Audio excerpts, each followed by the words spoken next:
Good afternoon बच्चों, आगे पढ़ना चालू कर रहे हैं अपन। मेरी बात सुनो, लास्ट में अपन ने क्लास क्या पढ़ी थी? अपन कंपनी ऑडिट चैप्टर पढ़ रहे हैं। स्टैट्यूटरी ऑडिटर से रिलेटेड सारे पॉइंट काफी हद तक अपन पढ़ भी चुके हैं ना। अब मेरी बात सुनो, लास्ट में जो अपन ने खत्म किया था, किसके ऊपर एग्जांपल लिया था? सर के फादर के ऊपर, है ना। और क्या एग्जांपल लिया था कि एक तो अपन ने पढ़ा था राइट ऑफ ऑडिटर और एक ड्यूटीज ऑफ ऑडिटर। याद आ रहा है आपको? राइट ऑफ ऑडिटर में मैंने कहा था कि सर के फादर के पास क्या क्या राइट है, और ड्यूटीज ऑफ ऑडिटर में बोला था मैंने कि सर के फादर की जो जिम्मेदारी होती है, जो काम उन्हें करना है, एग्जैक्टली वही जिम्मेदारी किसकी होती है? एक कंपनी के ऑडिटर की। तो एक कंपनी का ऑडिटर हो या सर के फादर हो, एक ही बात है, वो लोग अपनी ड्यूटी पूरी करते हैं सारी ढंग से चेकिंग करके।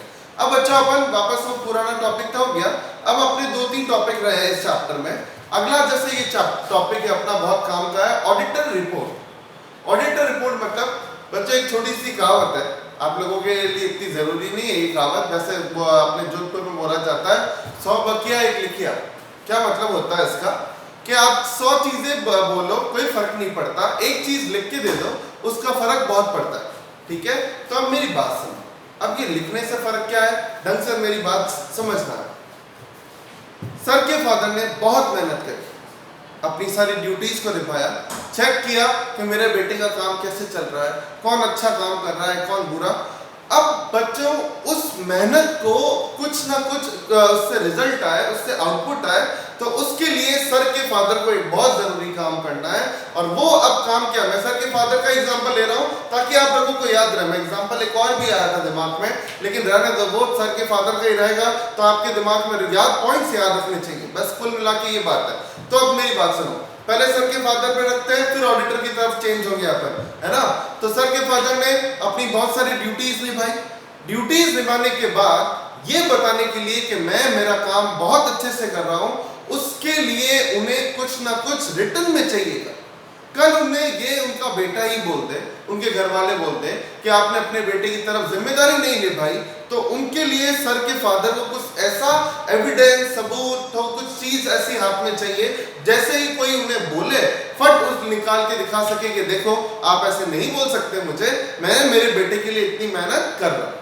ठीक है, तो बच्चों वो जो ड्यूटीज को दिखाने के लिए कि मैंने मेरे बेटे के लिए ये काम किया है, वो जो सारा रिटर्न में लिखेंगे, उस रिटर्न में वो जो चीज होगी उसको बोला जाता है ऑडिटर रिपोर्ट, जो आज अपन पढ़ने जा रहे हैं। ऑडिटर रिपोर्ट मतलब अपने काम को, अपनी मेहनत को लोगों को दर्शाने के लिए, लोगों को बताने के लिए कि मैंने मेरे बच्चे के लिए ये मेहनत करी है, इससे मेरे बच्चे को ये फायदा होगा, उसके एम्प्लॉइज को ये फायदा होगा, मुझे ये फायदा होगा। तो वो जो चीज होती है उसे क्या बोलते हैं बच्चों? Auditor report. समझ में आया? ऑडिटर रिपोर्ट का मतलब सिंपल क्लियर है, अपने काम का, आपने अपना काम निभाया है या नहीं निभाया है, सामने वाले को ये बताने के लिए कि मैंने मेरा काम इस तरीके से निभाया है, और केवल निभाया नहीं है, मेरे इस काम से तुझे ये फायदा होगा, तुझे ये चीजों का पता चलेगा। वो चीजें जो ऑन पेपर आती हैं, that is called as auditor report. समझ में आ रहा? बात क्लियर हुई? तो अपन इसमें 3 चीजें पढ़ेंगे ऑडिटर रिपोर्ट के अंदर। सबसे पहले मीनिंग एंड यूटिलिटी, यूज क्या है इसका और ये होती क्या है। उसके बाद अपन पढ़ेंगे इसका फायदा क्या है, और तीसरा उस रिपोर्ट में क्या क्या चीजें या क्या क्या आइटम या जो जो चीजें होती हैं वो क्या क्या शामिल होनी चाहिए। तो थर्ड टॉपिक है। पहले आप इधर आओ, मीनिंग एंड यूटिलिटी। मीनिंग मतलब ये ऑडिट रिपोर्ट किस तरह की होती है और इसका सबसे इंपॉर्टेंट यूज क्या है। ठीक है, मेरी बात ढंग से सुनना, इसको अभी नहीं पढ़ेंगे, पहले अपन डिस्कस करते हैं, कितने पॉइंट अपन से याद हो जाए उसके बाद में ये पढ़ेंगे, है ना। अब मेरी बात सुनो, सर के फादर ने, अभी तो देखो एक और बात बताऊं आपको, ये जो टाइम चल रहा है ना बच्चों, इसमें सर के फादर क्या, हर इंस्टीट्यूट का जो भी हेड है उसके फादर, उसके घर वाले एज काम कर रहे हैं, यही देख रहे हैं, अरे भाई इंस्टीट्यूट तो इतने महीने हो गए चला नहीं, आगे भी इतने महीने चलेगा नहीं, तो सब लोग ये कैलकुलेशन पे ही चल रहे हैं, अपने इंस्टीट्यूट पे यही देख रहे हैं, इंस्टीट्यूट को आगे बढ़ाएं, बंद कर दें, चलाएं तो फायदा क्या होगा, किसको रखें किसको हटाएं। तो अभी जो फादर ऑडिटर नहीं बने थे अब तक, अब वो भी ऑडिटर बन चुके हैं, तो अब वो ऑडिटर बन चुके हैं, तो अब उसका फायदा या नुकसान क्या बच्चों, मेरी बात ढंग से सुनना। जैसे ही सर के फादर अपनी ड्यूटीज को पूरा कर लेंगे, ड्यूटीज को करने के बाद अब उनकी रिस्पॉन्सिबिलिटी आती है अपने घर की तरफ, अपने बच्चे की तरफ, और अब वो कैसे पूरी करेंगे सुनो। फर्स्ट पॉइंट बच्चों समझना, आप सर के फादर की तरफ से सोचो कि आप सर के फादर की तरह हो, आपने अपनी ड्यूटीज पूरी निभा ली है। अब वो ड्यूटीज क्या कुछ आउटपुट आए उसके लिए आपको कुछ करना है। तो सबसे पहले वो जो रिपोर्ट होगी उसका फायदा क्या होगा, सर के फादर वो सब कुछ चीजें लिखेंगे। लिखने के बाद जैसे ही वो घर जाएंगे, डिस्कशन तो घर पे ही होगा, घर पे जैसे ही जाएंगे तो सर की मम्मी पूछेगी अपने बेटे का काम कैसा चल रहा है, तो काम कैसे चल रहा है, तो सबसे पहले वन वर्ड में आंसर आएगा, अच्छा, ठीक ठीक, बुरा, या फिर वैसे तो ठीक है लेकिन एक ये कमी है।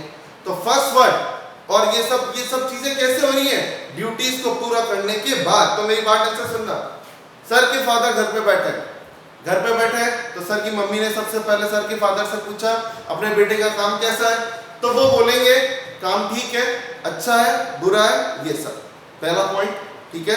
फिर उसके बाद मान लो अच्छे की जगह बुरा बोला या फिर ठीक ठीक बोला, नेक्स्ट पॉइंट क्या उठेगा, बुरा है तो कोई वहां पे कोई ऐसा भी बंदा कोई पढ़ा रहा है क्या जो कि डिस्क्वालिफाइड है या उसे पढ़ाना नहीं आता जिसकी वजह से बुरा है, तो उसका आंसर देंगे कि हाँ मैंने नोट किया है कि इनके 5 टीचर है उसमें से ये एक टीचर ऐसा है जिसको पढ़ाना अच्छे से नहीं आता। बात समझ में आ रही है। तीसरा, और वो ये क्या बताएंगे सर की मदर को कि मैंने इसके अकाउंट्स भी चेक किए, सबसे इंपॉर्टेंट तो अकाउंट चेक करके आया हूं कि इनका हिसाब किताब सही है या नहीं। तो उन्होंने सर की मम्मी को बताना, एक्चुअल में हेड तो मम्मी ही होती है ना बच्चों, तो सर के फादर ने जो इतनी मेहनत की है अब उसकी रिपोर्ट किसको दी जा रही है, सर की मदर को। अल्टीमेटली हर घर की हेड मदर ही होती है। तो मेरी बात सुनो, सर की मदर को क्या क्या बताएंगे कि हाँ मैंने देख लिया काम ठीक है, अच्छा है या बुरा है, मैंने इसके फाइनेंशियल स्टेटमेंट देख लिया, मैंने ये देख लिया कि जो भी स्टेटमेंट जो भी इसने हिसाब किताब बनाया है तरीके से बनाया है या नहीं। तो देखो पहले तो देखा कि फाइनेंशियल स्टेटमेंट बना है या नहीं बना, दूसरा तरीके से बना है या नहीं बना, तीसरा वहां पे जो बंदा जॉब कर रहा है, जो ट्यूशन पढ़ा रहा है वो उसमें से कोई डिस्क्वालिफाइड तो नहीं है, कोई खराब तो नहीं पढ़ा रहा, चौथा काम अच्छा है बुरा है वो एक तरह से क्या रखेंगे, ओपिनियन रखेंगे। बात समझ में आई। तो देखो एक बार पढ़ते हैं अपन, फटाफट सुनते जाइएगा ताकि आप लोगों को समझ में आए। मीनिंग एंड यूटिलिटी मतलब क्या होती है auditor report, it is a type of report prepared by auditor. Auditor report क्या होती है, एक ऐसी रिपोर्ट जो कि कौन बनाता है, ऑडिटर। कब बनाएगा, आफ्टर एग्जामिनिंग फाइनेंशियल स्टेटमेंट, हमारे यहाँ के हिसाब किताब चेक करने के बाद जो ऑडिटर रिपोर्ट बनाएगा that is called as auditor report. जो जैसे सर के फादर ने उनकी मम्मी के सामने रखी, मम्मी मालिक है, तो फिर यहाँ पर कंपनी के केस में कौन मालिक होता है, शेयर होल्डर, और शेयर होल्डर सब कहाँ बैठते हैं, जनरल मीटिंग में। तो एक ऐसी रिपोर्ट, बच्चों सुनना, एक ऐसी रिपोर्ट जो कि ऑडिटर द्वारा बनाई जाती है, किसको एग्जामिन करने के बाद, फाइनेंशियल स्टेटमेंट। सबसे इंपॉर्टेंट कहाँ रखी जाती है वो रिपोर्ट रखी जाती है lay down before general meeting. जब भी एजीएम होनी है, एजीएम होने से पहले एक रिपोर्ट जो ऑडिटर एग्जामिनिंग फाइनेंशियल स्टेटमेंट्स को एग्जामिन करने के बाद जो तैयार करता है that is called as auditor report, और उसके अंदर ये सारी चीजें होनी जरूरी है। मतलब अपनी रिपोर्ट बनाने से पहले ऑडिटर इन सब बातों का ध्यान रखेगा। जब क्वेश्चन पुटअप होंगे, जैसे सर की मदर ने क्वेश्चन जो पुटअप किए वही क्वेश्चन जो होंगे शेयर होल्डर भी पुटअप करेगा ऑडिटर से, आपने एग्जामिनिंग किया, ऑडिटर ने कहा हाँ चेकिंग करके आ गया, अच्छा चेकिंग करके आए तो अब हमारी बात का जवाब दो।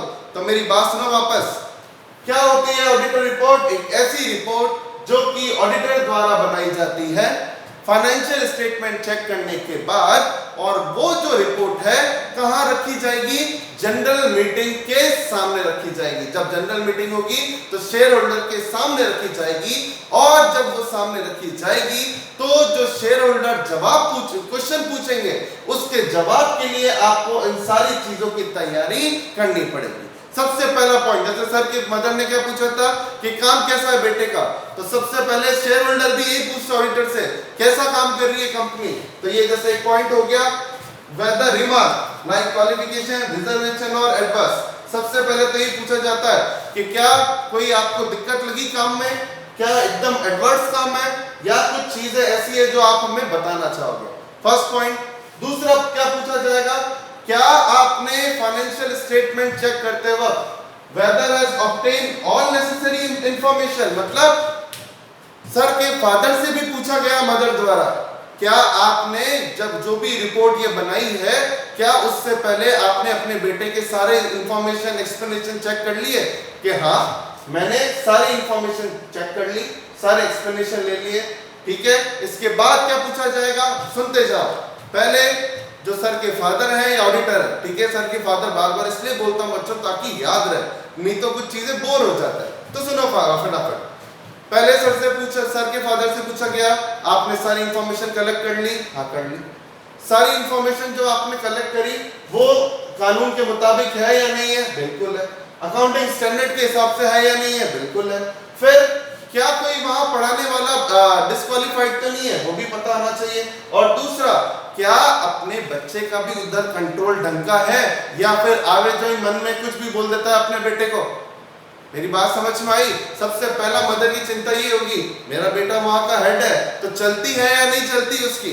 तो क्या क्या पॉइंट सुनेंगे प्लीज सुनते जाइएगा। सर के फादर हो या कंपनी का ऑडिटर हो, क्या क्या जवाब रखेगा? पहला पॉइंट, क्या उसने सारी इंफॉर्मेशन कलेक्ट कर ली? सेकंड पॉइंट, जो इंफॉर्मेशन और जो उसने कलेक्ट की है वो एज पर लॉ है या नहीं है? एज पर अकाउंटिंग स्टैंडर्ड है या नहीं? कोई भी अकाउंट्स बनता है वो लॉ के मुताबिक और अकाउंटिंग स्टैंडर्ड के मुताबिक बनता है। चौथा, जो वहां पे लोग कोई काम कर रहे हैं वो डिस्क्वालिफाइड तो नहीं है? ऐसा तो नहीं है उसको कुछ आता ही नहीं, जबरदस्ती बैठा है। अगला, क्या मेरे बेटे का उसी तरह से क्या मेरी कंपनी का एडुकेट इंटरनल कंट्रोल, क्या कंपनी का अपने एम्प्लॉइज पर कंट्रोल है या नहीं? उसको बोलते हैं इंटरनल कंट्रोल, मैंने पहले भी आपको बताया। तो ये भी ऑडिटर से पूछा जाएगा क्या कंपनी क्या इंटरनल कंट्रोल है या नहीं, या फिर कंपनी का काम अच्छा बुरा किस तरीके का। तो वापस सुनो बच्चों, मैं क्या बताना चाहता हूं आपको, एक ऐसी रिपोर्ट जो आपके एग्जाम से रिलेवेंट है, मैं वही बोलूंगा वापस। एक ऐसी रिपोर्ट जो कौन बनाता है? ऑडिटर बनाता है। क्या चेक करके? फाइनेंशियल स्टेटमेंट चेक करके। और किसके सामने रखता है? शेयर होल्डर के सामने रखता है जनरल मीटिंग से पहले, जिसके अंदर उसको किस किस चीज का जवाब देने की तैयारी करके रखना पड़ेगा। पहला, क्या उसने सारी इंफॉर्मेशन कलेक्ट कर ली या नहीं? क्या books of accounts as per law है या नहीं? क्या books of accounts as per accounting standard है या नहीं? क्या कोई डायरेक्टर ऐसा तो नहीं है जो डिस्क्वालिफाइड है और उसको काम नहीं करना चाहिए तो भी वो कर रहा है? क्या कंपनी का अपने ऊपर, क्या कंपनी का अपने एम्प्लॉइज पर कंट्रोल है या नहीं? और लास्ट रिमार्क देगा ओवरऑल देखते हुए कंपनी काम अच्छा कर रही है, बुरा कर रही है या एडवर्स है। ये सारी चीजों के जवाब उस ऑडिटर रिपोर्ट से ही आएंगे। तो समझ में आया ऑडिटर रिपोर्ट क्या होती है और उसमें क्या क्या चीजें होनी चाहिए। ये वो चीजें हैं जिसकी तैयारी ऑडिटर करेगा, क्योंकि जब रिपोर्ट रखी जाएगी शेयर होल्डर के सामने तो ये सवाल जरूर आएंगे कि क्या, वापस बोल रहा हूं ताकि आपको रटा जाए, क्या सारी इंफॉर्मेशन ले ली? क्या कंपनी लॉ के मुताबिक काम करती है ना? क्या कंपनी अकाउंटिंग स्टैंडर्ड के हिसाब से काम कर रही है या नहीं? क्या हमारा कोई डायरेक्टर तो डिस्क्वालीफाई नहीं है? कंपनी का कुछ कंट्रोल है या कंपनी बर्बाद हो चुकी है? और या फिर रिमार्क दीजिए कि काम अच्छा है, बुरा है या कैसा है। तो ये सारे जवाबों, ये सवालों के जवाब जो प्रिपेयर किए जाते हैं, that is called as auditor report. समझ में आ रहा है? नेक्स्ट, अब बात आती है बच्चों इसका इंपॉर्टेंस क्या है। ये जो सारी मेहनत की है, ये इतने सारे सवालों के जवाब तैयार किए, ये किस लिए तैयार किए बच्चों? इससे पता चलेगा, एक तो ऑडिटर ओपिनियन दे पाएगा, इतनी मेहनत जो सर के फादर ने करी उससे अब वो ओपिनियन दे पाएंगे कि आगे ट्यूशन कंटिन्यू करें या बंद कर दिया जाए। और इससे इंपॉर्टेंस किसको होगी? सर को खुद को होगी। इतनी मेहनत सर के फादर ने किसके लिए की? बेटे के लिए। तो बेटे को जानने में थोड़ा सा एक तरह से फेवर मिलेगा कि हाँ पापा ये चीज बोल रहे हैं तो मुझे इस एम्प्लॉय को हटा देना चाहिए, इस टीचर को नया लाना चाहिए। तो सेकंड बेनिफिट किसको हुआ? जो यहाँ का मालिक है, जैसे कि सर को बेनिफिट हुआ। सर के ऑडिटर, सर के फादर को खुद को क्या बेनिफिट हुआ? वो इतनी मेहनत करके अपनी क्या दे पाए?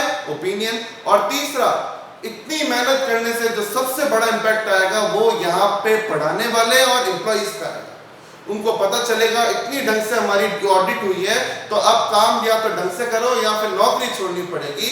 तो क्या क्या इम्पैक्ट होता है इस ऑडिटर रिपोर्ट का? एक तो वो अपनी ओपिनियन दे सकते हैं, क्या काम चल रहा है ये वो बता सकते हैं, मैनेजमेंट पे कंक्लूजन आ जाएगा, इसको रखो उसको हटाओ, और दूसरा जो यहाँ के मालिक है उनको फायदा होगा, सबसे इंपॉर्टेंट कि क्या हमें इसे कंटिन्यू करना चाहिए, प्रॉफिट में हम लॉस के अंदर है, जो फादर कह रहे हैं वो मान लिया जाएगा। तो समझ में आ रहा है? ऑडिटर जो रिपोर्ट देता है अपनी इतनी मेहनत के बाद, उसका फायदा एम्प्लॉइज में डर के लिए भी होता है। पॉइंट नंबर 2, मालिक को जानने में होता है, जो भी मालिक होता है, कि हमारी कंपनी अच्छी परफॉर्मेंस कर रही है या खराब। ओपिनियन देने के अंदर भी काम आती है ऑडिट रिपोर्ट कि क्या कंपनी किस सिचुएशन में। क्लियर हो रहा है? तो इंपॉर्टेंस ऑडिटर के लिए खुद के लिए होती है, मैनेजमेंट को डराने के लिए होती है, और शेयर होल्डर को आगे के डिसीजन लेने में फायदा मिलता है। ये किसकी इंपॉर्टेंस है? ऑडिटर रिपोर्ट की। और एक लास्ट, किसी भी ऑडिट रिपोर्ट के अंदर क्या क्या चीजें मेंशन होना कंपलसरी है। एक्चुअल में अब मैं बात कर रहा हूं फॉर्मेट की।